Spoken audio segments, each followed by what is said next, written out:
हमारे साथ हैं आईआईटी वाले बाबा अभय सिंह।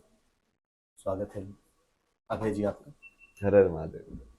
ये नया लुक, ये नया अवतार, अभी तक आपको पूरी दुनिया ने दाढ़ी में देखा, लेकिन अचानक आपने अपना ये लुक बदल दिया, क्यों? करता रहता हूँ वैसे मैं पहले भी। लेकिन मेरे को जब मैं यात्रा पे गया था तो महादेव ने ऐसी दो ही चीज बोली थी कि एक तो बस एक जगह पे एक ही रात रुकना है और सिर्फ आगे बढ़ना है, मतलब चाहे कितना भी चल पाए तू, 1 किलोमीटर या 2 किलोमीटर भी चलेगा। और कोई तेरे पे कंडीशन नहीं है। तो उस टाइम पे भी मैं ऐसे ही था, जैसे चलता रहता था 2-3 महीने हो गए, काफी बड़ी बड़ी हो गई, फिर शेव कर लेता था। तो अभी वो शेव करने का वो वक्त आ गया चेंज होने का। लेकिन जब से आपको दुनिया ने देखा, सोशल मीडिया ने देखा, पूरी दाढ़ी में जैसा लुक था वैसा देख रहे थे, लेकिन आज ऐसा क्या मन में आया कि आपने सोचा कि नहीं, इसको अब बदल दो? नहीं, महादेव बोलते हैं ना। जैसे कल रात को मैंने दिए लगाए, ठीक है। उसके बाद एक बंदा मेरे से मिलने आया और आके बोलता है कि 10 मिनट पहले मैं गाड़ी में वही बोल रहा था कि ईश्वर वहां मिलेंगे जहाँ पे अंधेरा होगा और दिए जल रहे होंगे। और मेरे कमरे में पूरा अंधेरा है और दिए जल रहे हैं। सोचो ना, कोइंसिडेंस। तो तुमको ट्रस्ट करना होता है कि जो महादेव बोल रहे हैं बस वो करते जाओ। तो उन्होंने बोला कि हाँ ठीक है, कल ये शेव करना, ऐसे ऐसे करना। हाँ चलो ठीक है, जैसे रात को ही बोल दिया था मैंने उनको। हाँ कल शेव करके करेंगे, रूप चेंज करेंगे इसको। स्टोरी वाइज भी जब तुम देखो तो अभी तो जैसे आईटीएन बाबा आइडेंटिटी बन रही है ना। हम्म, मैंने भी वही परिचय कराया ना। वही। हम्म, तो उसको चेंज करके, जैसे आप कृष्ण को योगेश्वर बोलते हो बट कृष्ण बाबा तो नहीं बोलते हो। योगी तो सबसे बड़ा है वो, हम्म। समझे। बट उसमें और वो इतने बड़े योगेश्वर है कि उनको इन सब चीजों से फर्क भी नहीं पड़ता कि वो दाढ़ी रख रहे हैं कि नहीं रख रहे हैं, कि वो कैसे रह रहे हैं। बाकी शारीरिक चीजों से उनको इतना फर्क नहीं पड़ता। महादेव का भी आप देखोगे तो ऐसे ही है। कितना आप शिव पुराण को पढ़ोगे उनका ऐसे ही है ना। वो जैसे पार्वती के वहां पे शादी वाला जो पूरा किस्सा है, उसमें भी वो दरबार में नट बन के आते हैं। कि नट वाला वेश धारण करके आते हैं। कि हाँ, फिर वो कितने वेश बदलते हैं, अलग अलग रूप में जाते हैं, कभी नट बन जाते हैं, कभी ये बन जाते हैं, जैसे परिस्थिति में होती है ना। तो उसके मानो कि अब ये नया रूप है। तो ये नया रूप मैं क्या मानूं कि आप खुद को शिव के रूप में, खुद को कृष्ण के रूप में पोर्ट्रे करते हैं? आपको लगता है कि नहीं आप खुद हो? जैसे आपने कहा कि कल किसी ने कहा कि भगवान से मुलाकात हो जाएगी और मेरी उनकी मुझसे मुलाकात हो जाएगी, तो क्या माना जाए? क्या आपको लगता है कि आपके भीतर भगवान है या आप स्वयं भगवान हैं? सबके अंदर है ना। तो स्पिरिचुअलिटी का असली मतलब तो यही है। जहां पे फंसती है बात वो वही होता है, फिर लोग पूछते हैं कि सबके अंदर है तो सबको पता कैसे नहीं है। यदि सभी भगवान है तो हमको कैसे नहीं पता है कि हम भगवान है। तो कल भी मैंने वही बोला कि मुझे पता है कि लाइक सबके अंदर भगवान है और मैं बोल रहा हूँ उस चीज ट्रुथ को। अहम ब्रह्मास्मि जब शंकराचार्य ने भी तो बोला था ना, तो आपने नहीं पूछा होगा कि हाँ ये खुद को भगवान बता रहा है, ब्रह्मास्मि बता रहा है कि मैं शिवोहम। कोई जब शिवोहम बोलता है तो उसका क्या मतलब है कि मैं ही शिव हूं ना। तो उस हिसाब से देखा जाए तो वो चेतना का जो स्तर होता है उसके हिसाब से उसको भगवान टाइटल दिया जाता है। जहां पे बिल्कुल शून्य चेतना में चले जाओ तो प्योर कॉन्शियसनेस, उसको महादेव बोला गया है। फिर विष्णु किसको बोला गया है कि जब वो चेतना शून्य से उतर के नीचे एक ज्ञान की फॉर्म में आ जाती है। तो विष्णु हमेशा सोते रहते हैं क्षीर सागर पे, ड्रीम करते रहते हैं। ऐसे दिखाते हैं ना कि विष्णु ऐसे ड्रीम के स्टेट के अंदर है ऐसे। तो जो आपका जैसे तीनों जो अवस्था होती है दिन की, आप क्या क्या करते हो। एक वेकिंग स्टेट होता है, एक ड्रीम वाला स्टेट होता है, मेंटल वर्ल्ड, और एक फिर बिल्कुल डीप स्लीप वाला स्टेट होता है। डीप स्लीप वाले स्टेट में भी कॉन्शियसनेस रहती है, सिर्फ कॉन्शियसनेस का विषय चला जाता है। हम्म। ये तो रहता है कि आप हो, बट आप क्या हो वाले एडजेक्टिव सारी गायब हो जाती है कि नहीं हो जाती। हाँ, बिल्कुल ठीक है। बट वो कंटिन्यूटी नहीं रहती तो आप सुबह उठते ही नहीं फिर। यदि कॉन्शियसनेस की कुछ ऐसी चीज नहीं है जो कंटिन्यूस चल रही है वहां पे, तो वो शिव है। डीप स्लीप वाली जो कॉन्शियसनेस है, शून्य कॉन्शियसनेस। फिर जो ड्रीमिंग वाली है वो विष्णु है। इसलिए वो ड्रीम करके लाइक पूरे संसार को चलाते रहते हैं। माया। माया, माया के अधिपति जो है। हम्म। उसके बाद ब्रह्म जो है वो बेसिकली जो वेकिंग वाला जो वर्ल्ड है जो अभी हम देख रहे हैं, ये ब्रह्मा का वर्ल्ड है। तो जब आप इसको समझते हो तो आपको समझ में आता है कि एक्चुअली में तो ये चेतना के ही रूप है, जिसको ब्रह्मा विष्णु महेश बोला गया है। इन अ वे लाइक वो कंसेप्ट हैं कि शुरू होना किसी चीज का, कंटिन्यू होना और फिर एंड होना। जब मैं तीन में देखूंगा उस चीज को, तो वो ब्रह्मा विष्णु महेश या त्रिमूर्ति या फिर सरस्वती लक्ष्मी पार्वती के रूप में दिखाई देगा। और जब मैं दो में देखूंगा तो कैसे दिखाई देगा? शिव शक्ति के रूप में। क्योंकि अब क्या है, अब उसमें कुछ स्टार्ट और एंड नहीं हो रहा है, अब वो काल के बियॉन्ड हो गए हो। क्योंकि स्टार्ट और एंड मतलब जो समय जो है वो तीन में एग्जिस्ट करता है ना, पास्ट प्रेजेंट और फ्यूचर। उसको दो में एग्जिस्ट नहीं करा सकते आप। उसके लिए तीन होने चाहिए स्टेट्स, समय की डेफिनेशन को वैलिड होने के लिए। तो वो उसके तीन के ऊपर यदि तुम जाओगे दो में, ये मैं आपको पूरा सांख्य से समझा रहा हूँ ना, कि कैसे उसको बताया गया कि अनेक से एक होने की जो विभक्ति है वो ऊपर से कैसे हुई। जब ईश्वर ने संसार रचा तो कैसे रचा गया। और अब जो स्पिरिचुअलिटी है कि वो वापस से आप उस पाथ को ट्रेस करके वापस से ऊपर कैसे पहुंचो उसी एक के पास। तो जिस पाथ से तुम नीचे जा रहे हो, फंसे हुए हो, उसी पाथ को तुमको रिट्रेस करके ऊपर जाना है। तो वो स्पिरिचुअलिटी बोलते हैं उसको।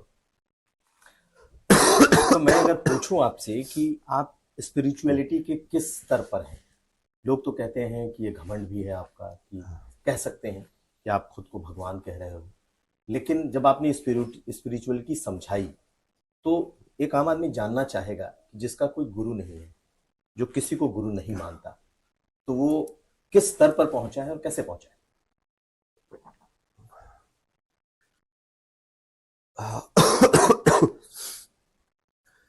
जिसका कोई गुरु नहीं है वही तो स्वयंभू है, शिव। शिव, जो खुद से अपने आप को बनाते हैं। स्वयंभू होने का मतलब समझो आप, कि वो इंसान जब तक उसके अंदर वो एक्सपीरियंस नहीं होगा तब तक उस चीज को मानेगा ही नहीं। जब तक वो ज्ञान उसका ज्ञान नहीं है तब तक वो उसको ग्रहण ही नहीं करेगा। वो स्वयंभू है क्योंकि वो उसका ज्ञान कहीं दूसरे सोर्स से आया ही नहीं है। सब कुछ इंटरनली उसने पाया है। उसने डायरेक्टली ज्ञान को स्टडी करके पाया है। इस तंत्र को समझने के लिए उसने किताबें इतनी नहीं पढ़ी, उसने डायरेक्टली इस तंत्र को ही पढ़ लिया है।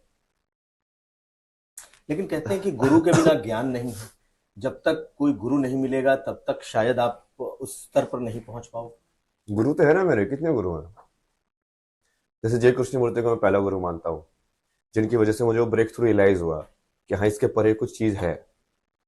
फिर उसके बाद वो पूरी स्ट्रक्चर को समझने के लिए जैसे मैं सदगुरु के आश्रम में गया, तो वो भी उनको तो मैं बहुत ओपनली गुरु मानता ना। उसको तो उनका तो फोटो में वॉलेट गुम गया, लेकिन उनका फोटोग्राफ हमेशा साथ में रहता था। सदगुरु का। हाँ हाँ हाँ।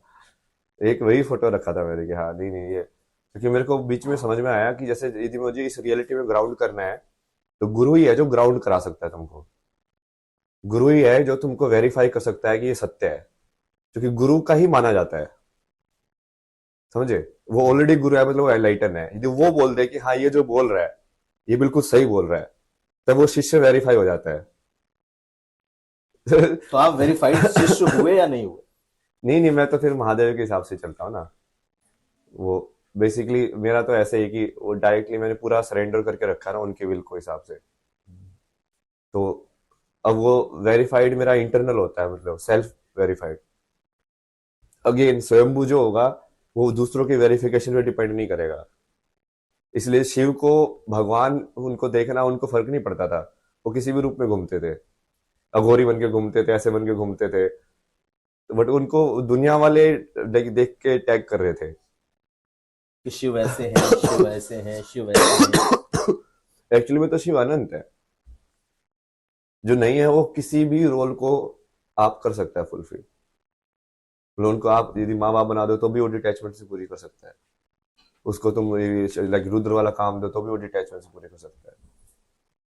वही है ना कि संसार का कोई भी कर्म उसको पकड़ नहीं रहा है, तभी उसको बोलेंगे कि वो त्रिगुण से ऊपर पहुंच गया है, निर्गुण हो गया है, बिना गुण का हो गया है। और जो निर्गुण है वो कोई भी गुण बेसिकली जो जरूरत पड़ने पे उसको एक्टिवेट कर सकता है फिर, क्योंकि वो खाली है। जो खाली है उसके अंदर फिर जो भी चीज भरी जाएगी वो उस जैसा ही बन जाएगा। तो जैसे मैं यहाँ पे आया तो अब आपके हिसाब से एडजस्ट हो गया, कि हाँ थोड़ा मॉडर्न वैसे वाला है तो हाँ खाना भी वैसे ही मिलेगा। Coffee, black coffee. Coffee black coffee वही। तो अभी जैसे मैं रियलिटी में थोड़ा समाज के दूसरी वाली उसके अंदर एंटर कर रहा हूँ ना अभी, कौन तो सा? उसके लिए जो थोड़ा मतलब है तो आध्यात्मिक, बट इतना ज्यादा वैसा ट्रेडिशनल वाला स्टाइल नहीं है, मतलब कि तुम सब कुछ पूरा वैराग्य छोड़ दो। पूरे वैराग्य में तो था ही ना मैं, मुझे तो फर्क ही नहीं पड़ता था अपने शरीर को। इतनी सारी प्रॉब्लम्स होती थी मेरे शरीर में ना, कि रैशेज ये सब, मैं तो चलता जाता था पूरे टाइम। तो लाइक महादेव बोल रहे हैं तो चलते जाओ यार चलते जाओ। अभी जैसे कान छिदवाए इसमें भी उन्होंने बोला था पानी मत लगने दो, फिर वो गंगा स्नान कर रहे थे तो पानी तो लगेगा ही लगेगा। हम्म। अब कहाँ से तुम तेल लेके आओ, कहाँ से ये सब करो। वो ठीक है, मैं महादेव बोलते कि ठीक है अभी इस पे जरूरत है नहीं, ध्यान नहीं है, तू टेंशन मत ले, सब ठीक हो जाएगा। तो ठीक है सब सही हो जाएगा। तो आप आप खुद को बिल्कुल निर्लिप्त रखना चाहते हैं, कहीं किसी चीज में लिप्त नहीं रखते। और अगर आपके लुक को इस वक्त देखें जो हम चर्चा कर रहे थे, तो अपने आप को आपने बदल दिया, कान में कुंडल पहन लिया। कुंडल तो बहुत सारे फैक्टर्स है ना उसके। जैसे मैं ये सारी चीजें इसलिए नहीं करता कि कोई सन्यासी करता है, मैं ये सारी इसलिए करता हूँ कि क्योंकि वो आध्यात्मिकता के अंदर उन सब टूल्स का यूज है, कि तुम तिलक कैसा लगा रहे हो, किस टाइप की ऊर्जा तुम एक्टिवेट कर रहे हो, कहाँ कहाँ पे टच कर रहे हो। जैसे वो चक्रास पे जनरली भस्म लगाते हैं कि यहाँ पे लगाए, यहाँ पे लगाई, यहाँ पे लगाई, ऐसे लाइक वो वैसे वैसे तुम ना ध्यान रख रहे हो उनका, एनर्जी पॉइंट्स का। फिर जो जो चीज लगा रहे हो आप उसकी एनर्जी लगा रहे हो, मतलब कि वो यहाँ पे इंटरेक्ट हो रही है ना, वही तो हो रहा है। फिर आप कोई स्किन पेस्ट लगाते हो स्किन का, तो वो आपकी स्किन के साथ इंटरेक्ट तो करता ही है। जैसे तिलक लगाओगे, तिलक भी इंटरेक्ट करेगा एनर्जी के साथ। और फिर बाद में उसके बाद जैसे माला वगैरह पहनना या धोती पहनना, मतलब मेरे को तो वो फंक्शनल लगता है, इसलिए मैं करता हूँ कि यार ये ज्यादा फंक्शनल चीज है। मतलब उसको वही बोला ना कि मेरा तो सारा ज्ञान खुद से ही होगा, मैं चाहता ही नहीं कि वो बाहर से आए, जो कि फिर मैं उसमें बन जाऊंगा ना। मतलब जो पूरी तरीके से मोक्ष है वो तो महादेव ही है, और वो महादेव होने के लिए तुमको वो निर्वाण षटकम जैसा ही होना पड़ेगा, न गुरुम न शिष्यम। वो कंडीशन ही है, क्योंकि यदि तुम सबको एक साथ एक बराबर नहीं देख रहे हो तो तुम कभी वो लाइक पूर्णता की तरफ नहीं जा पाओगे। तो मेरा सवाल था और आपने उसका जवाब भी दिया कि आपने किसी को गुरु नहीं माना, शिव ही गुरु है, ये आपका विचार है। लेकिन आपने सदगुरु की बात की, तो आप सदगुरु से कभी मिले, या सदगुरु को सिर्फ सुन करके पढ़ करके आप उनको अपना उन्होंने आपने गुरु माना जब भी माना? हाँ मतलब जैसे मैं आश्रम में गया था, 9 महीने वहीं पे था, सेवा की मैंने पूरी वहाँ पे, हम्म। जो जनरल वॉलेंटियर की तरह रहा। हम्म। वहाँ पे जैसे खेत में काम करना होता है, कभी कभी सेव सोल के स्टिकर चिपकाने होते हैं गाड़ियों के ऊपर। हम्म। तो पूरे दिन सामूहिक साधना में करो, फिर इंफॉर्मेशन सेंटर पे बैठ के सारी इन्फॉर्मेशन बताओ कि हाँ इस मंदिर में ऐसा है, वहाँ पे जाना देखना, ये ऐसा खाना वहाँ पे मिलेगा। लोग पूछते हैं ना इंक्वायरी करने के लिए। फिर सीखा वो बाकी सब चीजें भी, उससे बेसिक मुझे समझ में भी आया कि आश्रम सिस्टम में सब काम कैसे करता है।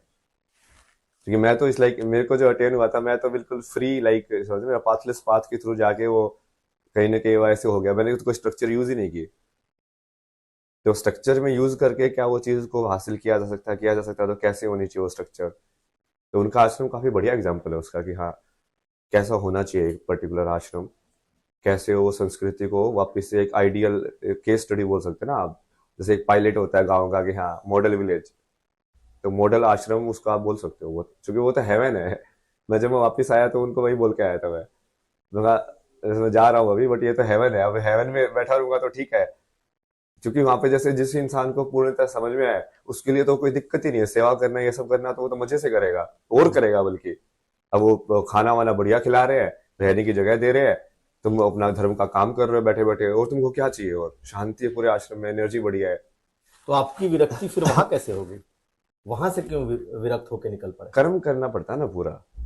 तो महादेव ने भी बोला ना कि ये यहाँ पे रह के तो, लेकिन संसार तो वैसा नहीं है ना, तुझे तो संसार के बीच में जाके उस लोग को जगाना है। मैं उनको भी यही बोल के आया था कि आप लोग एक काम करो ना, ये फोर्ट को संभालो, हेडक्वार्टर को यहाँ पे ना, मैं अभी एनी लाइन्स के बीच में जाता हूँ। अंदर ना, मतलब हाँ जो लोग इस चीज को वहां पे, तो जैसे वही लोग आएंगे ना जो कहीं ना कहीं एक्सेप्ट करते हैं उस चीज को, स्पिरिचुअलिटी को। हम्म। तो एक लाइक माइंडेड लोगों के बीच में हो तो। बट कितने सारे लोग हैं जो वही बाहर से गाली देते रहते हैं, वो क्या है, और वो सब हो क्यों रहा है, वो सब चल क्यों रहा है।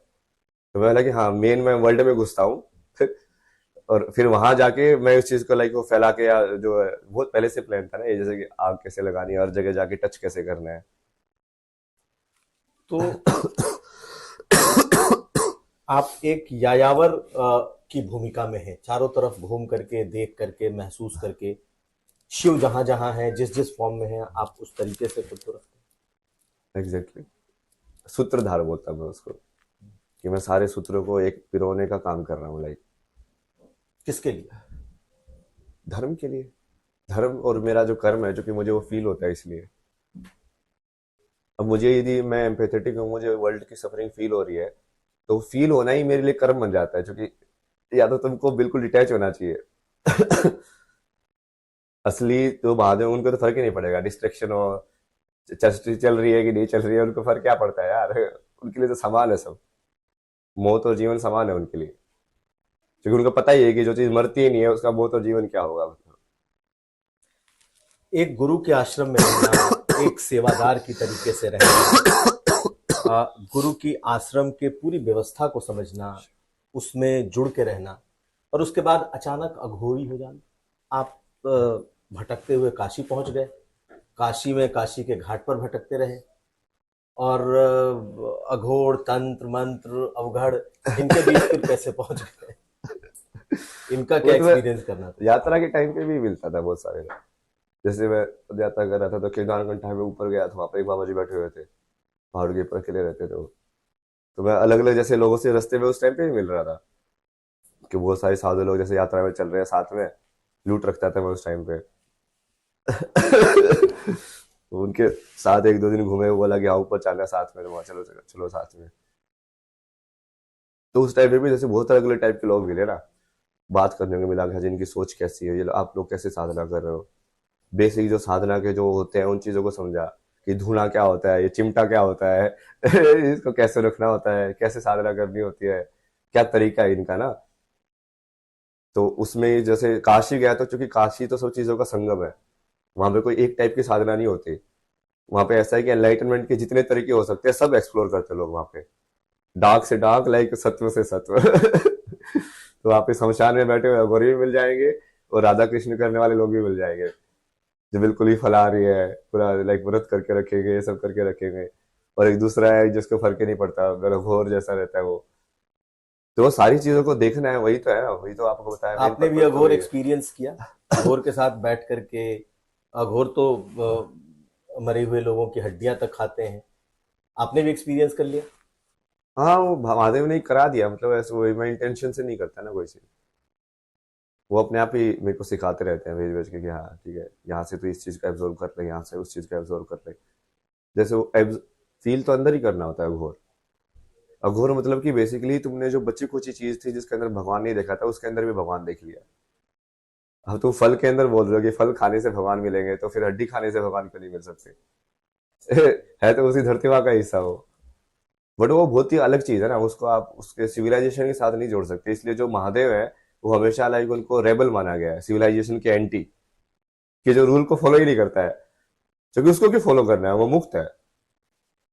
जिसको मुक्त पता चल गया, वो क्यों फॉलो करेगा सोसाइटी के नियम? तो उनके लिए बेसिकली वो सारा, वो ये पूरा संसार एक तंत्र जैसा है, कि इसको बस समझने के लिए है वो। बुरा सच्चा, अच्छा बुरा, ये सब कुछ नहीं है, कि हाँ ये इसको नहीं करना है, ये ऐसा नहीं करना है। बट वो सब अहंकार से नहीं हो रहा है, बस वही अंतर है। अभय सिंह जी, आप तो समझ रहे हैं आध्यात्म क्या है, भगवान क्या है, भगवान के रूप क्या है, किस स्तर तक आध्यात्मिकता है, लेकिन आपको दुनिया क्या समझ रही है? आपने कभी इस चीज को महसूस किया? दुनिया मेरे असली स्वरूप को तो कभी नहीं देख पाएंगे, वो मुझे पहले ही ज्ञात हो गया था। सबसे बड़ी इस पे यही वो रहता है, कि तुम यदि फर्स्ट रहते ना, ये मुझे कॉलेज के टाइम पे बहुत फील होता था, क्या? कि जो फर्स्ट रहता है वो अकेला रहता है। फर्स्ट होने का मतलब ही वही है, कि वो अकेला नहीं रहेगा, तो वो कहीं ना कहीं शेयर्ड हो गया ना, वो फर्स्ट कैसे हुआ? तो लाइक यार, राजा होना तो बहुत अकेले होने वाली चीज है, कि तुम भी इतनी पावर होल्ड कर रहे हो कि नीचे वाले लोग जो है वो कहीं ना कहीं लालच में है, उसमें पढ़ने के उनके चांसेस रहेंगे ही रहेंगे, तो तुमको वो पावर ही अकेला कर देगी वहां पर। तो वो वाली चीज महसूस होती है कई बार। बट ठीक है, वो तो क्या कर सकते हो, सच पूर्ण है। सचमुच बहुत पावरफुल होते लोग हैं जो शीर्ष पर होते हैं। कहा जाता है जो शीर्ष पर होता है वो अकेला ही होता है। अकेला ही होना पड़ेगा उसको, क्योंकि उसको जिम्मेदारी लेनी पड़ती है ना कि मैं शीर्ष पे हूँ तो अब नीचे वालों को संभालना है। आप भी अकेले हो? महादेव है ना।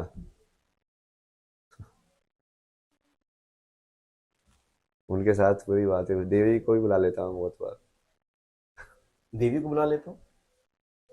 हाँ मतलब चैनल करके कभी ऐसा लग रहा हो, बैठो गपशप करो बातें बातें करो। भगवान से बातें, देवी से बातें। हाँ मतलब जैसे किसी भी रूप में आप चैनल कर सकते हैं ना, वो तंत्र मंत्र यूज करके कि उस देवी को प्रसन्न करके, तो उनको चैनल कर सकते हैं आप। लेकिन ये तो आपके आध्यात्मिकता से बिल्कुल दूसरा चैनल है जिसकी आप चर्चा कर रहे हैं कि आप तंत्र मंत्र के जरिए भगवान को बुला सकते हो, तंत्र मंत्र के जरिए देवी को बुला सकते हो, और एक आपकी ऐसी साधना है जो सब में शिव देखता है। तो दो बिल्कुल, आपको लगता नहीं नहीं नहीं, अलग वो अलग एनर्जी चीजें? के फॉर्म अलग अलग है ना, मैनिफेस्टेशन, वही तो समझाया मैंने आपको। जैसे आप जिसको शिव बोल रहे हो वो तो दो के अंदर डेफिनेशन है, शिव और शक्ति के अंदर। तीन के अंदर वो डेफिनेशन ब्रह्मा विष्णु महेश वाली है तो वही की, बट आप उसको रूप में देखना चाहते हो, इसलिए आप उस रूप में देख रहे हो। जैसे देवी का जैसे तीन में तो ऐसे है, सरस्वती लक्ष्मी पार्वती, बट 10 में भी है ना वो, फिर वो नव दुर्गा और फिर लाइक लास्ट के अंदर, तो वो 10 के अंदर डिवीजन है देवी का। फिर और भी फर्दर डिवीजन भी किया हुआ लोगों ने। आप जो इतनी बातें बता रहे हैं धर्म से जुड़ी हुई, क्या ये पूरी आपकी स्टडी है या आपने महसूस किया? जो महसूस किया वही बताता हूँ मैं तो स्टडी वाली नॉलेज धर्म होगी तो। ग्रंथों की स्टडी है और महसूस किया है, दोनों है? हम लोग कहीं ना कहीं वो ग्रंथ के अंदर भी वो चीज से समझ में आ जाता है कि हाँ यहाँ पे भी ये सिंक हो रही है, मतलब सेम ही चीज बोल लेकिन अब हम आते हैं इस प्रयागराज पे। आखिर ये आप इस महाकुंभ में कैसे पहुंच गए? और महाकुंभ में जब आप पहुंचे तो अचानक से ही आप पिटारा खोल के मधुमक्खी का। वहां कुंभ में पहुंचते ही कहा गया कि आप अखाड़े के लोगों से मुलाकात हो गई, आपके टेम्पररी गुरु हो गए, वो आपको लेकर के आ गए और अचानक से आप दुनिया के सामने आ गए। सोशल मीडिया ने आपको यहाँ तक पहुंचा दिया, नहीं तो कोई जानता नहीं। हाँ तो वही था, महादेव जैसे बोल ही रहे थे कि ऐसे ही करना है, तो मैं तो बस फॉलो करता गया। जाने को तो मैं खुद से भी आ सकता था, बट उन्होंने नहीं बोला नहीं नहीं इनके साथ ही जाना तेरे को, तो ठीक है कहानी आप जैसे चलानी है आप ऐसे ही चलाओ। लेकिन जब आप महाकुंभ में आए तो कंट्रोवर्सी भी हो गई और जूना अखाड़े में आप आए, वहीं से आप चर्चा में आए, सुर्खियों में आए, लेकिन फिर वहां के बाबाओं ने ही आपको निकाल दिया, साधुओं ने। क्या फर्क पड़ रहा है मतलब। ये तो वहाँ पे जैसे मैं मशान नाथ के वहाँ पे मंदिर में बैठा हुआ था ना धुने के ऊपर, हम्म। तो ऐसे वो कुछ तो जो जोर जोर से फोन बजा रहे थे कोई तो इंसान। मैंने उनको बोला यार ये माया वाली चीजें मत बजाओ अभी, थोड़ा या तो स्पिरिचुअल भजन वजन लगा दो ये सब। तो बोलता है कि तुम कौन होते हो बोलने वाले। हाँ मैं तो कोई नहीं हूँ, कुछ भी नहीं हूँ। बोला कि तो बता ये जगह किसकी है। मगर मुझे तो यही पता कि सारी जगह महादेव की है। और काशी तो स्पेशली वो महादेव की नहीं होगी तो वो किसकी होगी फिर। मगर आपको क्या लगता है आपकी है क्या मतलब ये? हम्म। फिर वो ऐसे थोड़ा चिल्लाने लगा, फिर मैं उसका बाद बस एक ही जवाब होता था मेरा, ओम नमः शिवाय। फिर वो ऐसे कि हाँ तो यहाँ पे ऐसे ये कर दूंगा वो कर दूंगा, मगर ओम नमः शिवाय। ये ओम नमः शिवाय। तो ये सब चीजें तो पहले भी हुई ना, ये तो मैं बहुत नॉर्मल लिया मेरी लाइफ में फेस करना। लोग होता ही है हमेशा हर जगह पे जाके ना, जब वो सत्य को देखते हैं तो कहीं ना कहीं, क्योंकि मेरा प्रेजेंस ही लोगों के अहंकार को किल करता है कि ये कैसे? इंसान एग्जिस्ट कैसे कर सकता है ऐसा इंसान। तो उनको लगता है कि यार हमने क्यों नहीं किया जो इसने किया, इसलिए उनके अपनी लिमिटेशन है, उनको वो दिखता है कि यार ये सब चीजें हो सकती है यदि तुम एक्चुअली में एक संकल्प करते तो। तुम सिर्फ एक्सक्यूज बना के रह गए अपनी लाइफ के अंदर। तो वो क्या करेंगे फिर, वो मेरी स्टोरी को नीचे डालने की कोशिश करेंगे, क्योंकि वो अपनी इनसिक्योरिटी को मेरे ऊपर फोर्स करने की कोशिश करेंगे। उन्होंने आपको आपके रूप में नहीं समझा? हाँ मतलब जैसे पहले तो जैसे वो जो है सोमेश्वर जी, वो कितनी बार बोलते थे ऐसे कि मुझे तेरे अंदर आदि शंकराचार्य दिख रहे हैं, मुझे तेरे अंदर क्राइस्ट दिख रहे हैं, मतलब इतनी बड़ी बड़ी बातें हैं। जब आप पूछ रहे थे ना कि आप खुद को भगवान बोल रहे हो, अरे यार मेरे को तो लोगों ने खुद बोला है कि मुझे तेरे अंदर क्राइस्ट दिख रहे हैं, मुझे तेरे अंदर आदि योगी दिख रहे हैं, मुझे तेरे अंदर बटुक भैरव दिख रहे हैं। हम्म। तो अब वो ठीक है ना, अब उनसे भी तो पूछो ना उनको कैसे दिखे भगवान मेरे अंदर। बट वो बाद में ठीक है, नहीं, जैसे भी उन्होंने वो। बड़ी तारीफ की, मैंने इनका इंटरव्यू भी किया था, तो उन्होंने कहा था कि he is one of the finest monk of India, उन्होंने मेरे से बातचीत में बताया। लेकिन अचानक ऐसा क्या हो गया कि बड़े बड़े जो अखाड़े के साधु और महंत हैं वो आपसे ऐसे नाराज हो गए? नहीं नहीं, उन्होंने जैसे मेरे को ना एज ए गुरु तो रिकॉग्नाइज नहीं किया उस टाइम पे। वो मुझे दीक्षा विक्षा दिला रहे हैं, मतलब मैं दीक्षा के लिए थोड़ी जा रहा हूँ वहां पे। दीक्षा तो उसको दिलानी पड़ेगी ना जिसको ज्ञान की तलाश में उस पाथ को स्टार्ट कर रहा है, इनिशिएट कर रहा है। जब मैं उस पाथ से होके ही आया हूँ तो मुझे क्यों चाहिए? मैं तो ठीक है, एक आपके अलग कोई तरीका है उसको सीख रहा हूँ। जैसे रामकृष्ण परमहंस भी ऐसे ज्ञान प्राप्त करने के बाद भी उन्होंने भी बहुत सारी तरीके एक्सप्लोर किए। तो आप क्या बोलोगे, उनको ज्ञान मिला नहीं था क्या? ज्ञान तो मिला हुआ था, फिर भी उन्होंने किया ना वो सब चीजें।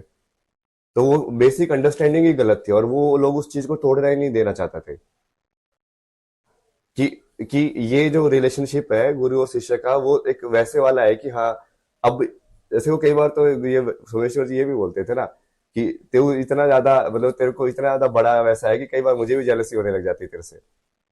बट फिर समझाते थे कि नहीं नहीं, गुरु तो ऐसे ही होता है कि हाँ उसका शिष्य बड़ा हो तो उसको बढ़िया होना चाहिए। वो हाँ चलो ठीक है, समझते तो आप कि असली गुरु होने का मतलब क्या होता है, कि जब शिष्य बड़ा हो गुरु से तो उसको प्राउड फील होना चाहिए कि हाँ इसने अब मेरे से भी ज्यादा कुछ सीख लिया है। ना कि उसके जेलसी होनी चाहिए कि मैं जो नहीं आता उसने ये इसने कैसे सीख लिया।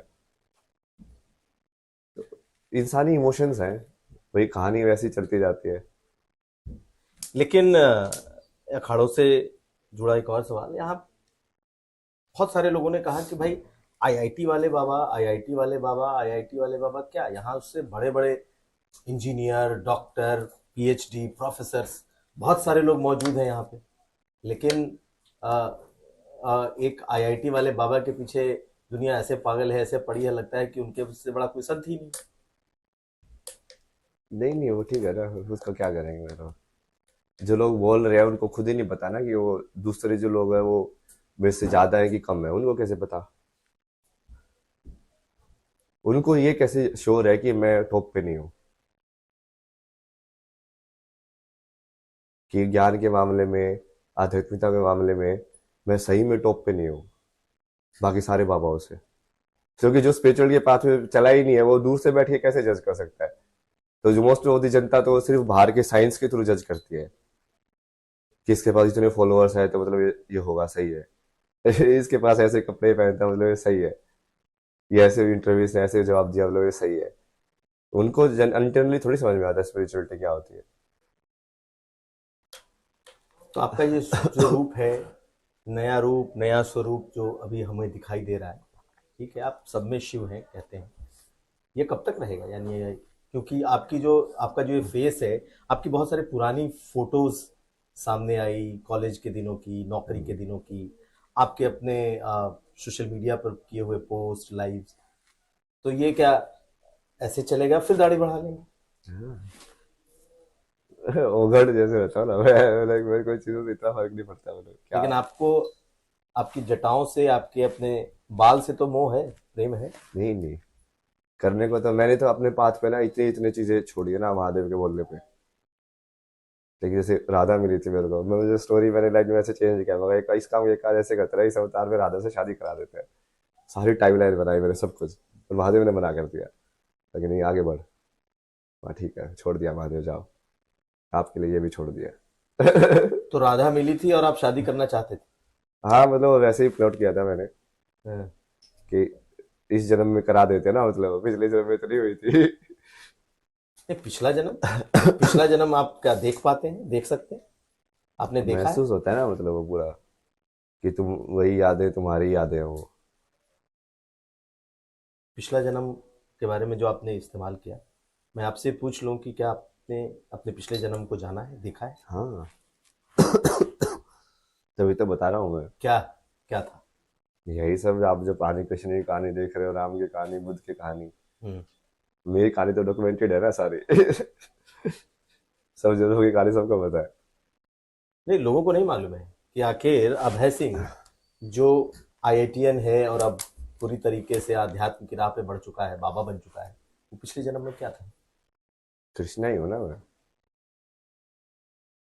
कल की। कल की? कल की तो विष्णु का अवतार, दशावतार। दशावतार। तो आप पिछले जन्म की बात बता रहे हैं या पिछले जन्म के भगवानों की चर्चा कर, मतलब भगवानों की आप चर्चा कर रहे हैं, ईश्वर की चर्चा कर नहीं नहीं, मतलब एक ही बात है ना वो। कल की जो होगा वो वही तो श्री राम था फिर। वही है ना विष्णु, वही है ना मतलब। वही कृष्ण है, वही परशुराम है, वही बुद्ध है। वो उसकी बस चेतना के अंदर आके वो अलग अलग चीजें कर रहे हैं। जो चीजें महादेव ने एक ही लाइफ में कर दी सारी की सारी। रहे हैं। वही आप हैं। कि मतलब सारी चीजें जी के देख लिया, उल्टा पुल्टा करके संन्यास लेके। जैसे राम का देखो वो राजा बन के देखा उसने। कृष्ण का देखो उसने अलग अलग चीजें मतलब बेसिकली प्रारब्ध है, कर्म है, वो सब वो पूरा किया उन्होंने अलग अलग स्टेज के अंदर। अब लास्ट स्टेज के अंदर वो जो भी कुछ बचा खुचा था जो नहीं किया उन सब जन्म में, वो वाला पूरा कर रहा हूँ मैं। ये भी करके ही इसको पूरा करो सिलेबस को। अब थोड़ा लौटते हैं आपकी उस जिंदगी पर जिसके बारे में बहुत सारे लोग जानना चाहते हैं। एक आईआईटीएन, थोड़ा अपने बारे में बताइए कि आपने पढ़ाई कहाँ से की, टेंथ कैसा रहा, ट्वेल्थ कैसा रहा, इंजीनियरिंग आईआईटी कैसे पहुंचे?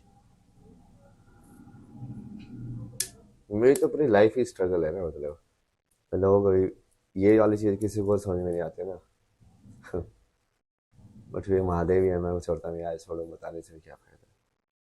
लेकिन मेरी लाइफ में तो कुछ मिला ही नहीं मेरे को कभी भी। आपने लेने की नहीं कोशिश की होगी? नहीं नहीं, वो भगवान ने बस सिचुएशन ही वैसे बनाई कि ये तेरे को देना ही नहीं है कुछ भी। तो वो वैसे ही लाइक वो डिटैचमेंट वाला वो था ना, लाइक लव अवतार का लास्ट वो फेज है, तो उन्होंने कंडीशन ही वैसे बनाई कि ये वाला प्रारब्ध तेरा होगा ही नहीं, तो सीधा वहीं पे जाओ मतलब इस बार उसी डायरेक्शन। तो जैसे टेंथ वेंथ था, जैसे वो घर के शिक्षण उस टाइम पे, तो मैं वही फोटो देखोगा तो बहुत पतला सा वैसा है, चश्मे लगाता था मैं हम्म। नजर के। बिल्कुल वो नर्ड वाला होता ना वैसे वाला दिखेगा आपको, बिल्कुल पतला सा 45-50 किलो का, 6 फुट का एक लड़का। हम्म। वैसे बिल्कुल ऐसे पढ़ाकू जैसे फील आई आएगी। तो उस टाइम पे तो उस टाइप की इमेज थी, काम भी वही कर रहे थे मेरी। बट वहाँ पे भी मैं बहुत कविताएं लिखी, जैसे 11वीं में बहुत कविताएं लिखी मैंने हिंदी के अंदर। पेंटिंग्स वगैरह बहुत की उस टाइम पे। कविताएं याद हैं? एक तो काफी पॉपुलर हो रही है ना वो सोशल मीडिया पे। कौन सी? स्टार्ट कैसे होती है वो? लहरों के बीच लहरों के बीच तिनके का सहारा छोड़ दिया, ऐसे कुछ तो है लहरों वो। के बीच तिनके का सहारा छोड़ दिया। हाँ, लड़खड़ा कर गिर पड़ा, फिर भी उसने हाथ नहीं दिया। लड़खड़ा कर गिर पड़ा फिर भी उसने हाथ नहीं दिया। और ऐसे पूरा बढ़िया से लिखा हुआ है वो। बहुत सारे लिखता था ना मैं तो जैसे। ये महादेव के लिए लाइन थी या गर्लफ्रेंड के लिए? बनने लिए थे वो। मतलब महादेव, वो तो उस टाइम पे तुम किससे बात कर रहे हो, वो तुमको समझ में नहीं आता कि कर तो बात महादेव से ही रहे हो, बट तुम वो फॉर्म में देख रहे हो उसको।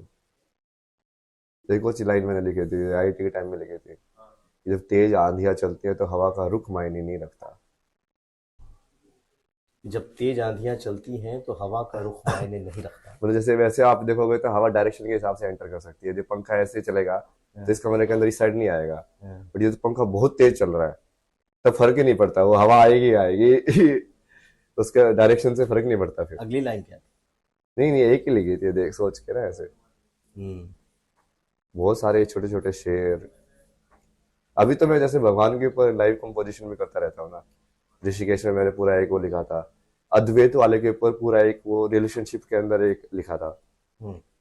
कि मैं बनूंगा महाकाल तो तू महाकाली बनेगी, और मैं बनूंगा महाकाली तो तू महाकाल बनेगी। ये दोनों साइड से वैलिड होना चाहिए, तभी वो लाइक प्रॉपर लाइक उसको प्रेम या वैसे वाला रिलेशनशिप बोलेंगे जो इंटरचेंजेबल है। मैं बनूंगा कृष्ण तो तू राधा बनेगी, और मैं बनूंगा राधा तो तू कृष्ण बनेगी। फिर मैं बनूंगा तो मन तो क्या तू विचार बनेगी। मतलब यदि मैं मन के रूप में आइडेंटिफाई कर जाऊं तो तुम्हारा उसका कॉम्प्लीमेंट्री क्या होगा जो उसको पूर्ण कर रहा है उसकी डेफिनेशन को। तो ऐसे ऐसे करके बहुत लंबा लिखा था मैंने सारी चीजों को देखते हुए संसार में कि मैं बना नदी तो क्या तो उसकी गति बनेगी। हम्म। उसको उल्टा भी करके बहुत लिखे हैं मैंने। जैसे मैं अभी तो खुद ही कंपोज करके जैसे भक्ति करता हूँ ना तो ऑटोमेटिक ही आ जाता है वहां पे उस टाइम पे। तो खुद से वो बोल बोल के कि हाँ। एक और भी लिखा था ना कि मैं तो हूं ही नहीं बस तू ही है। मैं तो हूँ ही नहीं बस तू ही है। मैं तो हूं ही नहीं बस तू ही है। महादेव के लिए लिखा था ये। कभी गर्लफ्रेंड के लिए भी कुछ लिखा? हाँ बहुत कुछ लिखा मैंने। वो भी सुना दीजिए। उस टाइम पे क्या लगा इस टाइम पे मैं ऐसी वाली पोइट्री नहीं लिखता था। हम्म। मैंने काफी कुछ वो डायरी के अंदर लिखा हुआ था वो अभी डायरेक्टली याद नहीं आएगा क्योंकि वो रिदमिक ही नहीं था। जब मैं धर्मशाला में था ना तो उस टाइम पे मैं बेसिकली 2-3 डायरी भर दी थी मैंने ऐसी। ऐसे वाटर कलर की पेंटिंग बनाता था और साइड में लिखता था कुछ तो ऐसे। तो हर रोज वही करता रहता था सेल्फ एक्सप्रेशन। और उसमें आप देखोगे ना मैं इतने सारे ऐसे मुद्रा के फोटो बनाता था हाथ हाथ से पता नहीं क्यों फैसिनेशन था मेरे को। कभी ऐसे करके ये वाली मुद्रा के अंदर कभी ये वाली मुद्रा के अंदर कभी ऐसे वाले के अंदर ऐसे वाले के अंदर बस हाथ ही बनाता रहता था मैं। तो जब वापस देखते हो आप पूछ रहे थे ना कि वो कैसे पता चलता है। तो जब वापस अपनी लाइफ को देखते हो तुमको लगता है यार मेरे साथ तो इतनी अजीब चीजें हुई जो कि मुझे ऑब्वियस लग रही थी बट वो एक्चुअली में इस वर्ल्ड के हिसाब से बहुत मैजिकल चीजें हैं मतलब। जैसे? यही सब चीजें ना कि वो हम्म। इनडायरेक्टली वो ज्ञान दे रहे हो तुमको समझा रहे हैं। जैसे मैं मास्टर्स में था तो मैंने प्रोजेक्ट किया एक दी फॉल करके हम्म। कि उसमें एक इलस्ट्रेटेड बुक बनानी थी। हम्म।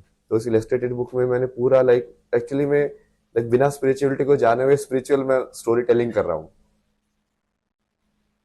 मैंने उसमें एक कॉन्सेप्ट बनाया ना कि यदि कोई इंसान इनफाइनाइट फॉल के अंदर गिर जाए तो क्या वो गिर रहा है कि वो उड़ रहा है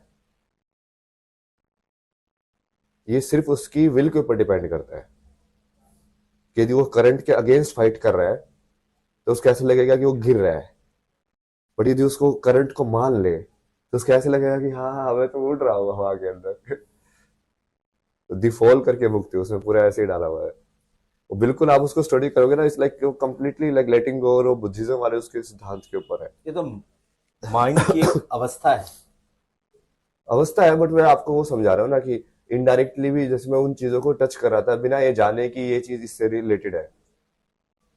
आध्यात्मिकता के जो कॉन्सेप्ट्स हैं हम्म। शून्य का जो कंसेप्ट है वो कहीं ना कहीं अट्रैक्ट कर रहा था उस टाइम पे भी। हम्म। वो बस एक्सप्रेशन अलग में निकल के आ रहा था उसका।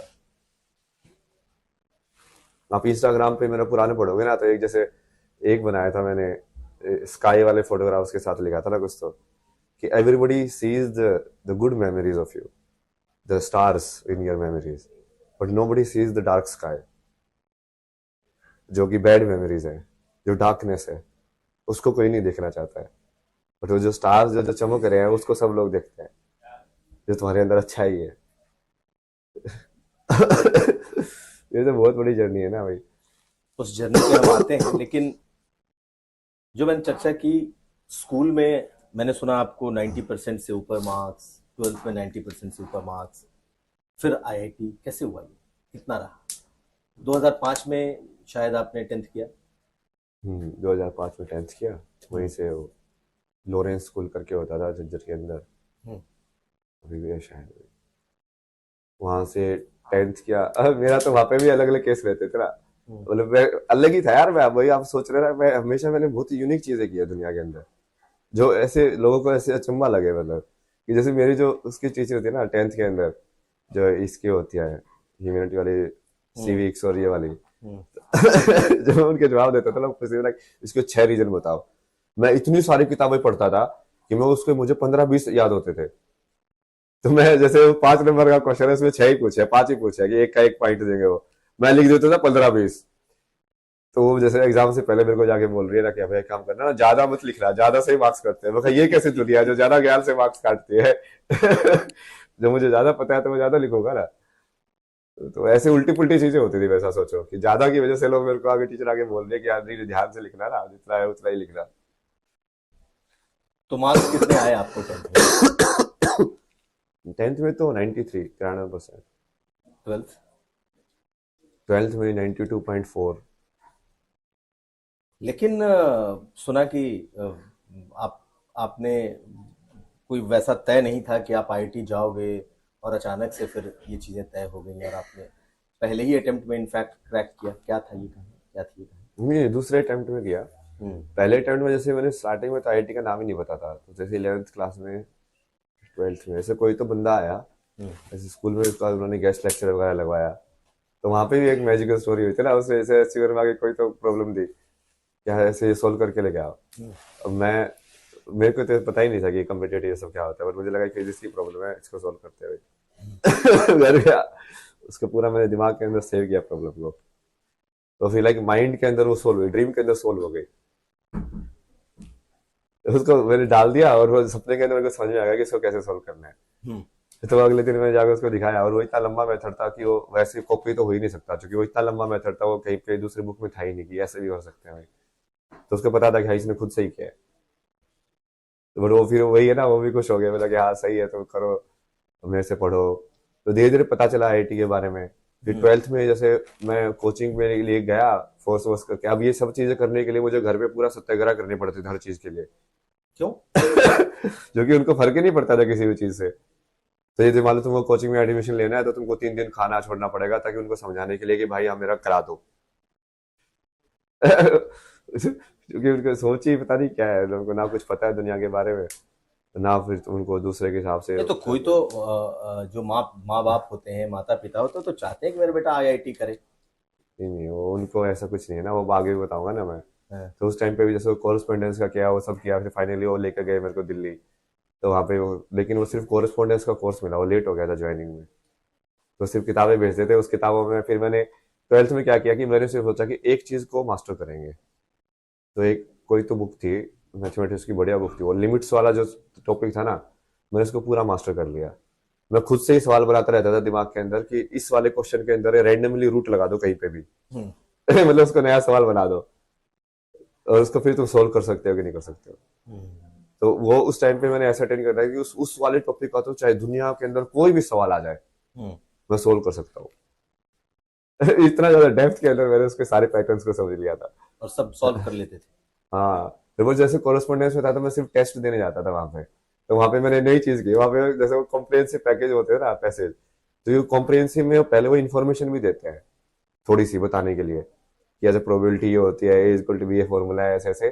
तो मैं सिर्फ उस इन्फॉर्मेशन को पढ़ के उसके बेस पे ही वो कॉम्प्रिहेंसिव वाले क्वेश्चन सोल्व कर लेता था, और उसमें भी ज्यादा टाइम लगा। मेरे को जैसे कुछ सिलेबस अलग चल रहा है, उनका स्कूल में अलग चल रहा है, और वो पढ़ाई वढ़ाई की टेस्ट की तैयारी तो हो नहीं सकती, पर तुम टेस्ट देने जा रहे हो तो 3 घंटे वहां पे बैठे हो, तो तुम उसमें ही कुछ ना कुछ सीख लो कि हाँ अच्छा इसने ऐसे ऐसे किया है ये करके मेरा एक बार ऐसे यार कुछ तो उस सेंटर के अंदर 16 रैंक की रैंक आ गया था। सब लोग देख रहे हैं ये कौन है बिना मतलब सब्जेक्ट ही नहीं बता, तो आज के पेपर के अंदर किसके ऊपर पेपर होगा, जाओ बस उसको समझो कि अच्छा इसने ऐसे ऐसे बताया, ये फॉर्मूला भी बता के रखा ही हुआ है, कॉम्प्रिहेंशन में बेस फॉर्मूला तो बता ही देते थे कि हाँ ये फॉर्मूला है। अब तुमको उसको समझ के और डेप्थ के अंदर उस क्वेश्चन को सोल्व करना है। तो ये वाली चीज तो बहुत की मैंने कोचिंग में भी, जो साथ जो लिमिट वाली जो चीज मैंने पहले डिस्कस की थी ना, वो वाली काम आई। तो एक मैथ वाला प्रोफेसर आया कोचिंग में, वो बोला कि इसको सिर्फ एल ऑपरेटर से सोल्व कर सकते हैं। मगर मैं तो सिद्धि है इसके अंदर मैं किसी भी सवाल को कैसे भी सोल्व कर सकता हूँ लिमिट के। बोला कि करके दिखा, बोला ठीक है करके दिखाता हूँ। उसने पूरा करके दिखाया, वो भी लाइक हाँ भाई चलो तू है ऐसी चीज तो बहुत है, बट वो जैसे इमोशनल वाला जो था ना, वो चीज कभी फुलफिल नहीं हुई ना, ये सब चीजें करने के बाद भी। नहीं, एक मिनट में आपको आईआईटी का रैंक कितना आया और कैसे आपने क्यों चुन लिया मुंबई आईआईटी? उसके बाद जैसे दिल्ली गए, तो जैसे 12th के बाद तो जैसे एनआईटी का काउंसलिंग के लिए कुरुक्षेत्र गया, बट वहां पे देख के मैंने बोला कि नहीं मैं यहाँ नहीं जाऊंगा मुझे और पर जाना है, ये मेरे लिए नहीं है। कुरुक्षेत्र नहीं जाना, मुंबई जाना है। हाँ मतलब ये इससे बड़ा हूँ मैं, मतलब इन वे ये मुझसे कैपेबिलिटी से ज्यादा है। वो ठीक है थोड़ा एक्सीडेंट हो गया तुम उस टाइम पे उसको इतना कर नहीं पाए, सिचुएशन नहीं बनी, बट मेरे को जब इतना समझ में आती है, तो ये अपॉर्चुनिटी दी जाए सीखने की, तो मैं काफी बढ़िया से सीख सकता हूँ। तो ड्रॉप करने का निर्णय हुआ, उसमें भी वो पेरेंट्स वाला जैसे कोई साथ में नहीं था, सब मना कर रहे थे ड्रॉप करने में। कुरुक्षेत्र ड्रॉप करने पे मना कर रहे थे? नहीं नहीं, एक ईयर ड्रॉप करके एक पढ़ने year? के, फिर वो भी खुद से फिर से वो सत्याग्रह कि नहीं नहीं नहीं नहीं मुझे करना है, मुझे करना है, फिर से रोटी अच्छा। वोटी छोड़ो, फिर से सब कुछ करो। क्योंकि वो वैसे तो कोई बात होती नहीं ना, मतलब प्यार से समझाने में तो मिलता ही नहीं कुछ भी, तो फैमिली में सत्याग्रह क्यों पड़ती थी एक एक चीज के लिए? हर एक चीज के लिए। फिर वो उन्होंने करके फिर कुछ अरेंजमेंट हुई, कहीं से एडवर्टाइजमेंट में वो दिल्ली का कोई सेंटर का नंबर निकला, फिर वहां पे गए, फिर पूरा सेटिंग वेटिंग हुई, कमरा वमरा मिला, फिर जाके दिल्ली में बैठ के पढ़ाई की पूरी। तो रैंक कितना आया था आपका? आईआईटी का रैंक क्या था? 731 था ना, हम्म। या 731। फिर वहां पे ऐसे ही था कि वो ये सब दूर जाने के लिए ही था, मतलब कि घर से थोड़ा दूर जाना है, शांति चाहिए, तो वो मुंबई चूज किया उसकी वजह से। फिर एरोस्पेस वो कि कौन सी चीज ब्रांच जो है वो नाम के हिसाब से बढ़िया है और रैंक के हिसाब से ही मिल रही है, तो अपना एरोस्पेस सही है, एरोस्पेस में आ गई। लेकिन कहते हैं कि बड़ी पर्सनल लाइफ आपकी फैमिली को लेकर, जो आप बता रहे हैं कि हमेशा सत्याग्रह करना पड़ता था हर चीज के लिए, तो आज भी परिवार को लेकर के आपके विचार ऐसे हैं जो कि समाज एक्सेप्ट नहीं करता जिसे? समाज का तो मतलब ही वही है ना, समाज हमेशा ट्रुथ का, कृष्णमूर्ति ने नहीं बोला है, society will never let truth come, क्योंकि जो ट्रुथ है, यदि ये ट्रुथ आध्यात्मिकता का ट्रुथ की ये सब माया है, तो सबसे पहले सोसाइटी के स्ट्रक्चर को ही तोड़ती है कि अद्वैत है, सब से समान है, तो सोसाइटी के अंदर जो हायरार्किकल स्ट्रक्चर है वो उस पर ही तो हमला करती है वो। सोसाइटी नहीं चाहती ना सब समान हो क्योंकि इसमें वो मजा आता है उनको ऊपर नीचे खेलने में, कि ये अमीर है, ये गरीब है, ये ऊपर है, ये नीचे है, तो वो सोसाइटी तो ऑब्वियसली अपोज करेगी उस चीज को जब सत्य दिखेगा तो। लेकिन माँ बाप तो कहते हैं, माँ बाप तो भगवान का स्वरूप होते हैं, और आपने विद्रोह अपने मिलेंगे माँ बाप से ही कर दिया। एक कॉफी और। नहीं नहीं कॉफी। आपने तो विद्रोह अपने माँ बाप से ही कर दिया। विद्रोह नहीं किया ना मैंने किसी से, हम्म। माँ बाप के रूप में मैं वही उसको सेपरेट आइडेंटिटी में आइडेंटिफाई नहीं कर सकता, वो वैसे भी नहीं कर सकता मैं, नहीं तो वो शिव का चेतना मेरी ब्रेक हो जाएगी। मतलब? मतलब यदि मैं सबको सेम आइडेंटिफाई नहीं कर रहा हूँ, इसका मतलब किसी में पर्सनल अटैचमेंट है मेरा, तो मेरे आध्यात्मिक सफर के अंदर तो मैं वही टेस्ट करूंगा ना कि मेरा पर्सनल लगाव एक फॉर्म्स के अंदर है कि नहीं है,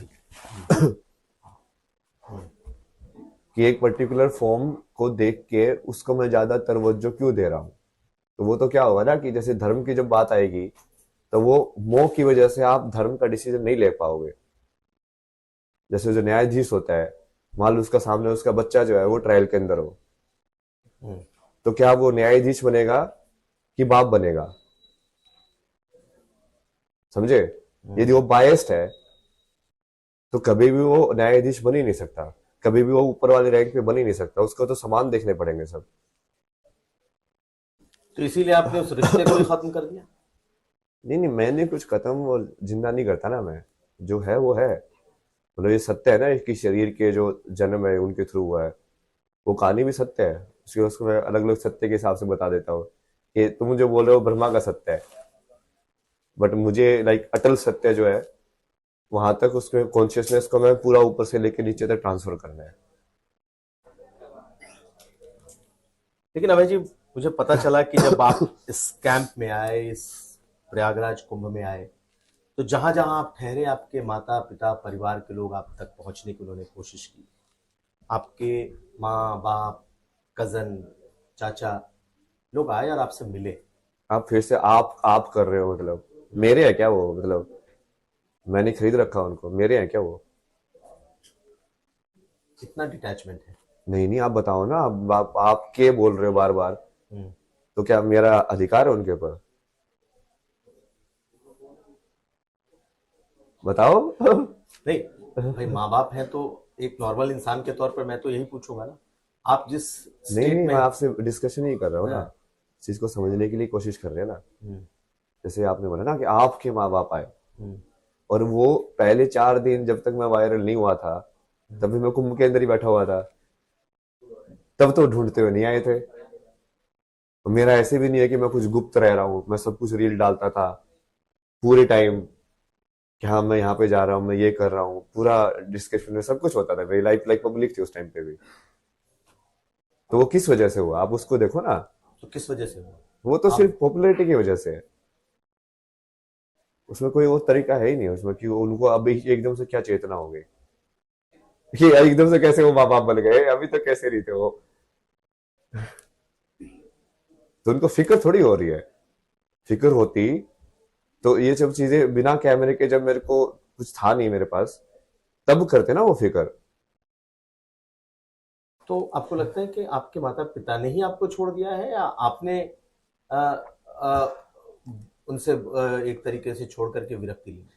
नहीं नहीं, भगवान ने बेसिकली उनके थ्रू ही छुड़वा दिया मेरे को, कि जब मैं घर में था उन्होंने ऐसी सिचुएशन क्रिएट कर दी कि मेरे को इतना बुरा भला बोला, इतनी सारी चीजें बोली कि तू झूठा है, तेरे को तो डिप्रेशन भी नहीं हुआ था, तू तो एक्टिंग करता था, मतलब इतने सारी चीजें बोली ना उन्होंने। फिर एक बार इस चीज में भी गाली देते थे कि तेरे को डिप्रेशन नहीं हुआ, और उल्टा पागल भी बोलते थे। मतलब यार एटलीस्ट एक चीज में स्टक करता हूँ यार, या तो मैं बिल्कुल पागल हूँ, ये मेंटली सही नहीं हूँ, या फिर मैं डिप्रेशन का नाटक कर रहा था, तो कम से कम वो बिल्कुल ही नेगेटिविटी होती है ना जैसे लोगों के अंदर। तो मैं तो उनका माध्यम बन गया वो निकालने का। भगवान का नाम जैसे मैं लेता था, तो उसके अंदर भी ये तो मोटा बन गया, ये तो बाबा बनेगा। जैसे किसी और कैसे ओल्ड लेडी आती थी, मैं उनको समझाता था कि जैसे मन जो होता है कैसे काम करता है, कैसे उसको शांत करना है, रिश्तों में आपको कैसे रहना चाहिए।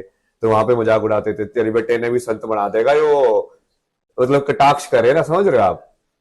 ये सब क्या है, अब वो किस नियत से आ रहे हैं अब वो, अब बताओ मेरे को आप।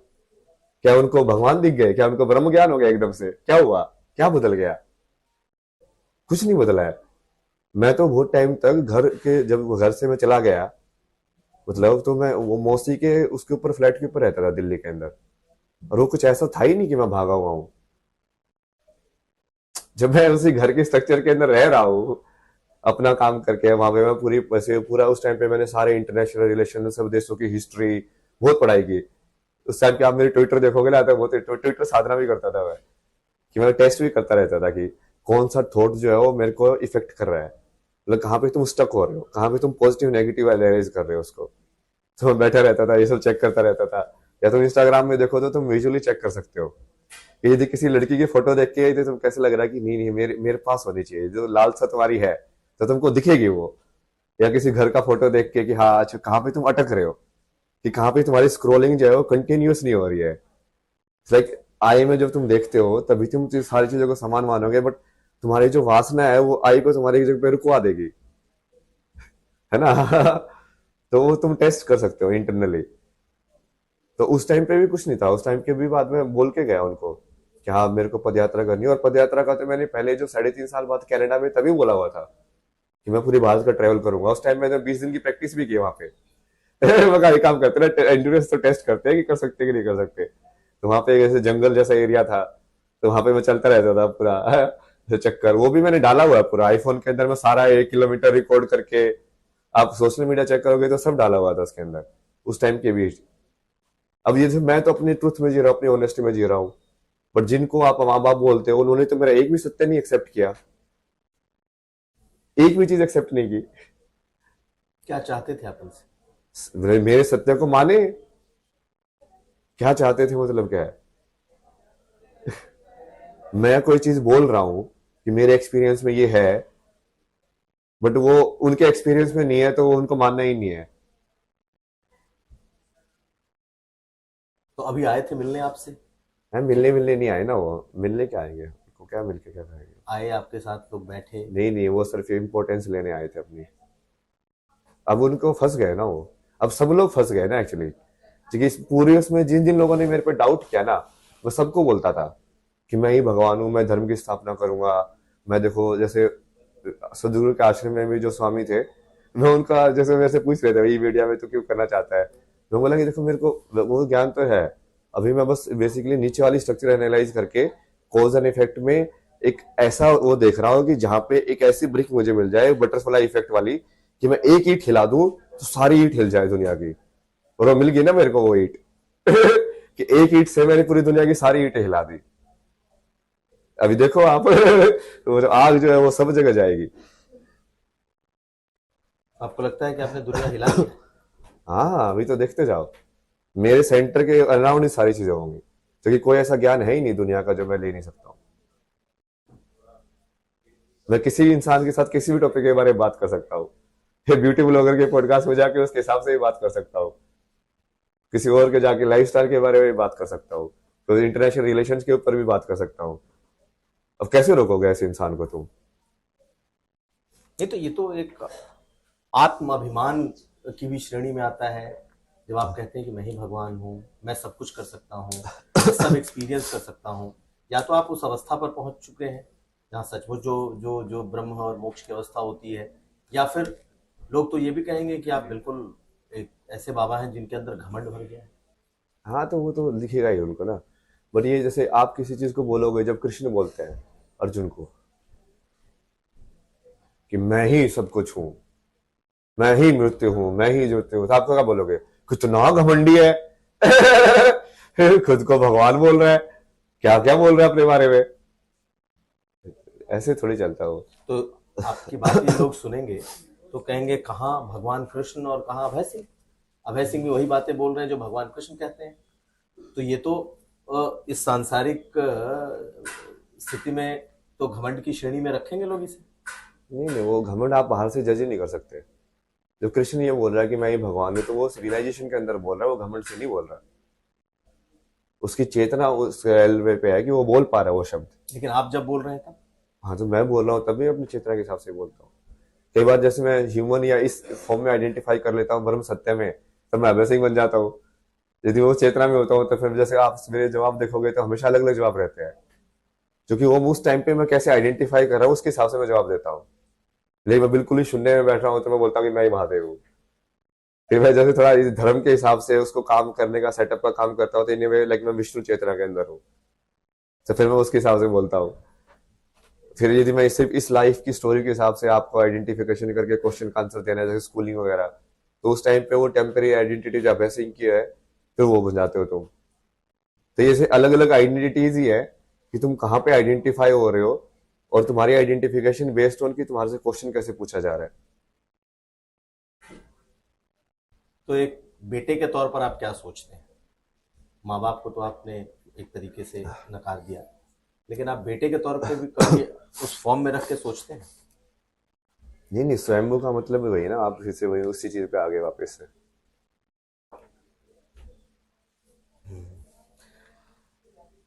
अभय सिंह जी, आपका आपको लेकर के बहुत तरह की बातें हुई।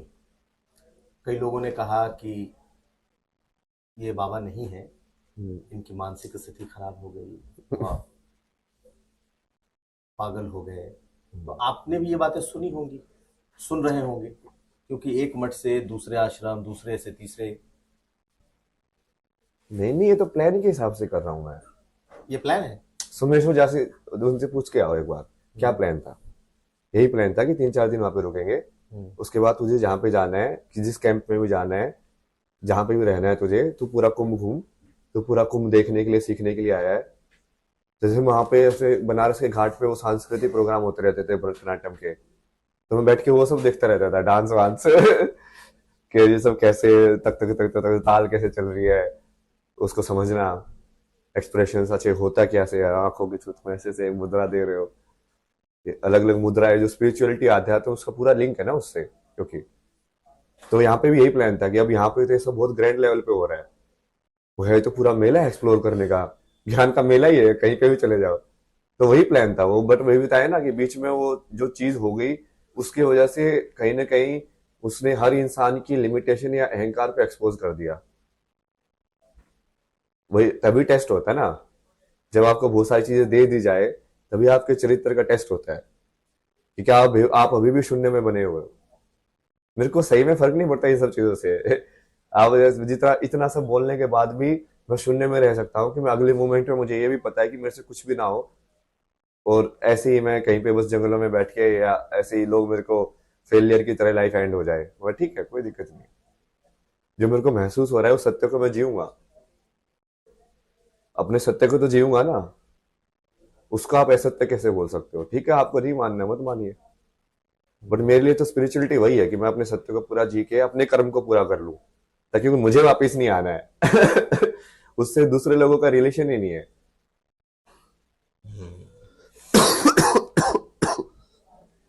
एक सवाल और कि कई लोगों ने यह भी कहा कि हैं तो बाबा, हैं तो किसी अवस्था तक पहुंचे हुए, लेकिन वही बाबाओं वाले नशे भी करते हैं, इसमें कोई दम है? नहीं नहीं, वो मेरे को तो नशा और ये सब चीजें देखनी ही नहीं है ना। मैंने बताया ना, जो बाकी 10 9 अवतार में नहीं हुआ वो इस वाले अवतार में पूरा कर लूंगा ना सारी चीजें करके। तो महादेव जो है तो वो किसी चीज को लाइक ना तो रिजेक्ट करते हैं ना एक्सेप्ट करते हैं। और उनको जहर दोगे तो वो पी लेंगे वो। तो आप उसी फॉर्म में पीते हैं कि ये जहर है फिर भी मैं पी सकता हूँ? फॉर्म वाली जो सोचने के तरीके काम तो करता ही नहीं मैं। महादेव जो बोलते हैं करते जाओ। मतलब वो महादेव जो बोलेंगे करोगे, तभी तुम जाके महादेव में विलीन होके महादेव ही बन जाओगे लास्ट में, राइट। तुम उस जो अपने जो आइडियल है अब उसको फॉलो करते रहोगे कि हाँ मुझे इसके जैसा या इसके जितने भी हैं उसको आइडल मान के मुझे जो ये जो बोलेगा मैं वही करूंगा। तो धीरे धीरे क्या होगा, गुरु और शिष्य में यही होता है।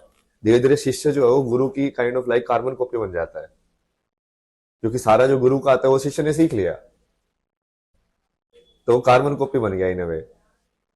तो कार्बन कॉपी मतलब कि है भक्त का फाइनल पर्पस क्या होगा, भक्त और भगवान तो डुअलिटी में, द्वैत में है। फाइनल पर्पस तो वही होगा ना कि वो भक्त ये रियलाइज कर ले कि मैं ही भगवान हूँ। फिर केवल शिव जो जिसकी मैं पूजा कर रहा हूँ वो भी मेरे अंदर ही है, और जो पूजा करने वाला है वो भी अंदर ही है। समझे आप? एक बात मैंने सुना कि आप कनाडा रहे, कनाडा में आपने नौकरी की, क्योंकि आप आईटी से पढ़े लिखे हैं, पैसे हैं आपके पास? हाँ, काफी सेविंग्स थी। पैसे तो मैं वैसे ही, महादेव ने बोला कि टेंशन क्यों ले रहा है तो पैसे वैसे ही। मैं तो उसके बारे में ये भी सोचा था, बहुत बार बोलता था मैं, हाँ मेरे पैसे खत्म हो गए तो लक्ष्मी खत्म हो जाएगी, लक्ष्मी खत्म हो गई तो मैं बेसिकली विष्णु वाला मेरा बिल्कुल कर्म खत्म हो जाएगा। तो क्या मेरे पास एक्सक्यूज है इस संसार में कुछ ना करने का, मेरे पास है ही नहीं पैसे। तो फिर मैं सही में वो पूरा वैराग्य और वैसे हो जाएगा। तो बीच में बहुत सारे लोग बोलते थे कि नहीं नहीं लक्ष्मी को ध्यान पे रख, ऐसे मत किया कर, मतलब ऐसे मत दिया कर। तो लक्ष्मी रखी है आपने? मेरा तो रुझान वही उस साइड ही है ना, मतलब पार्वती की साइड ही है। तो पैसे का क्या करते हैं? क्या एटीएम से पैसे निकालते हैं? हाँ मतलब पहले तो पैसे एटीएम से निकालते थे। हम्म। और जो आप उनको बोलो काशी में तो बहुत सारे लोग ये वही है, बोलूंगा तो आप बोलोगे कि वो घमंड है, बट अब ठीक है लाइफ में मैंने किया है तो उसको बता ही सकते हैं इन्हें। क्या? लाइक वहाँ पे भी जैसे ये सोमेश्वर जी हैं उनको भी मैंने बहुत हेल्प किया ना पैसे में भी। जैसे उनका कोई वहाँ पे डिसाइपल थी, बोला इसको फोन चाहिए और ट्रैवल का काम करती थी, तो उनको 5,000 रुपये दे दिए उसी टाइम पे। तो फिर दूसरा उनको बोला कि कोई चलिए वो मुंबई में उसका एडजस्ट होना है, कुछ पैसे की कमी पड़ रही है, तो उनके पैसे दे दिए। तब उस टाइप पे उनको घमंड ये सब नहीं दिखता था मेरे अंदर। तब बहुत बढ़िया था क्योंकि सब चले बढ़िया चल रहा है। वहाँ पे एक माई बैठती है वहाँ पे शमशान पे, उसको तो मैंने 15,000 रुपए के फोन दिए। बोला कि बेटा स्मार्टफोन लाके देना ना बेटा, ऐसा करके लाके देना ना, ऐसा चाहिए, स्पीकर भी होना चाहिए, ये सब भी होना चाहिए। बहुत सारे लोग तो फायदा उठाते थे बट मैं सिर्फ देखता रहता हूँ ना। मैं कहा इसको इतना देने से बेसिकली उसका लेकिन कर्म समझ में आ जाएगा। इस लाइक क्यों टेस्ट हो जाता है वो इंसान, परीक्षा है वो उसकी, जो लालच में कितना फंसा हुआ है। तो मैं फाइनली कार्मिक स्कोर देके उसका हिसाब किताब करके उसको बंद कर सकता हूँ कि हाँ चलो ठीक है, इसकी योनि वोनी जो है, इसका चेतना का लेवल ये है, इसको इस योनि में भेज दो आगे, ये यहाँ पे फिट नहीं है या फिट है, या इसको ऊपर भेजना है, देवता बनाना है, या इसको नीचे भेजना है। क्या करना है इसके साथ। अभय सिंह जी, अब हम बिल्कुल अपने आखिरी पॉडकास्ट के इस बिल्कुल आखिरी इसमें हैं। आप यहाँ के बाद कहाँ देखते हैं? इतना आगे का तो सोचता नहीं ना मैं। और राजा तो मेरे को बनना ही है, क्योंकि वो इसलिए नहीं कि मुझे पावर चाहिए, इसलिए कि कोई एक तो सेंट्रलाइज्ड या यूनाइटिंग फैक्टर होना चाहिए। जब किसी चीज की यूनियन करनी है तो किसी एक धुरी के अराउंड तो लोगों को एकत्रित होना पड़ेगा, सत्य को ना। तो वो उसके लिए चाहिए। जैसे ये वाला क्वेश्चन तो बहुत बार लोग उसमें भी पूछते थे, जब आईटी में इलेक्शन में करते थे ना, तो ये पूछते थे तू इस पोस्ट के लिए खड़ा क्यों हो रहा है, तो हमारा जवाब होता था जैसे फोटोग्राफी और फाइन आर्ट सेक्रेटरी के लिए खड़े हो रहे हो। बोला कि हाँ हॉस्टल के अंदर फोटोग्राफी बढ़ाएंगे, ये सब करेंगे। फिर उनका जवाब, जैसे सीनियर्स होते थे ना, जैसे उसके साथ तुम प्रचार करने जा रहे हो तो ये सब पूछते थे पूरा मैनिफेस्टो देख के। तो पूछते थे कि फिर ये सब काम तो तू बिना पोस्ट के भी कर सकता है, हम्म। तुझे पावर क्यों चाहिए, पोस्ट क्यों चाहिए? जो ये वही चीज होती है जो कि बिना पावर के जब तुम जो वो चीज कर रहे हो,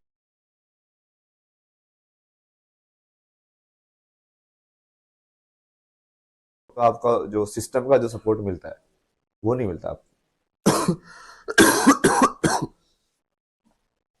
तो उसके लिए वही है ना कि किसी न किसी को तो लाइक हेड या राजा बनना ही पड़ेगा ऊपर। तो ये राजा का कौन सा फॉर्म आप बता रहे हैं?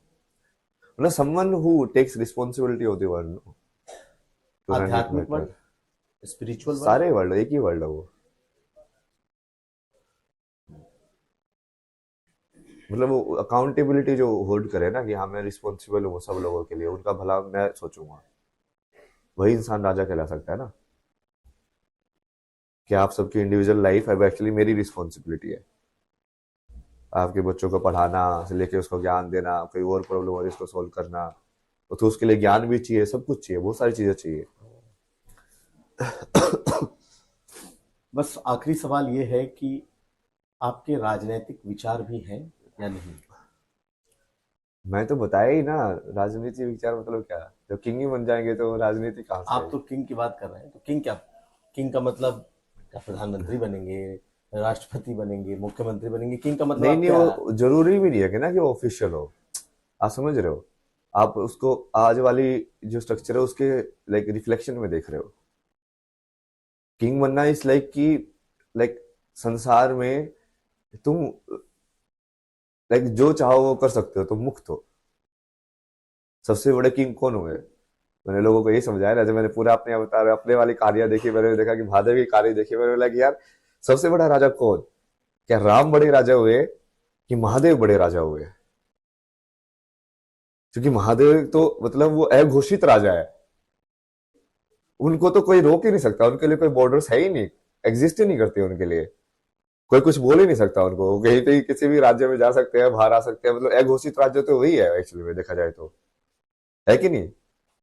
उनको कोई राज्य की जरूरत भी नहीं है कि मेरी ये सीमा है, सारा उन्हीं का राज्य है। तो असली में वो राजा होने का वो जो आप प्रैक्टिकली पूछ रहे हो, वो मैनिफेस्ट में कई बार क्या होता है, एब्स्ट्रैक्ट लेवल पे मैनिफेस्ट होता है, जैसे बुद्ध के फॉर्म में हुआ।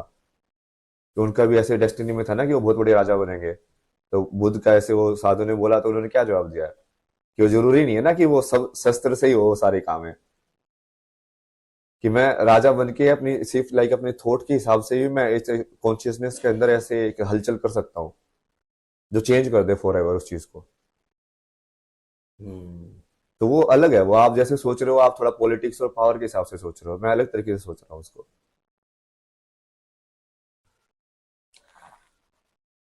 तो अभय सिंह जी, बहुत धन्यवाद हमारे इस पॉडकास्ट में जुड़ने के लिए, और अपनी उन बातों को शेयर करने के लिए जो बातें आपने बहुत हद तक शेयर भी की हैं, और इस पॉडकास्ट में आज तक और ब्रदर के इस पॉडकास्ट में आपने हमारे साथ उसको शेयर किया। बहुत शुक्रिया आपका, बहुत धन्यवाद।